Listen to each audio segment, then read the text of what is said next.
जिलार सबु धर्मानुष्ठान 3 दिन कटकणा जारी करछि जिला प्रशासन।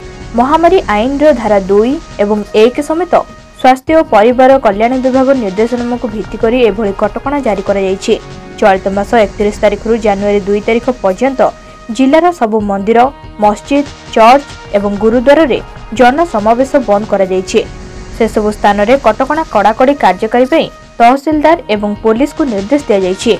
सेहीपरि 31 तारिख राति रे होटेल, क्लब, रेस्टोरेंट, उद्यान, सम्मिलनी कक्ष एवं कल्याण मंडप गुड़िक जीरो नाइट एवं 1 तारिख दिन नुआवर्ष पालन उपरे निषेधादेश जारी करछि प्रशासन। विवाह व्यतीत अन्य कौनसी भोजी एवं समागम पई अनुमति दियाजिब नाही। जनगहली उपरे कटकणा लगा जायछि। गोष्ठीगत कार्यक्रम, भोजी, शोभायात्रा, संगीत और नृत्य उत्सव संपूर्ण बंद करा जायछि। नुआ वर्ष रे अधिक गहली हेबार संभावना थिबारु मुहरे तुंडी पिंधिबा एवं सामाजिक दूरत्व पालन बाध्यतामूलक करा जायछि। सर्वसाधारण स्थान रे छेप पकाइले जोरिमाना आदाय करा जिवो बोली निर्देशनामा रे चेतावनी दिया जायछि। साधारण स्थान रे मद्यपान, पान एवं गुटखा सेवन निषेध करा जायछि।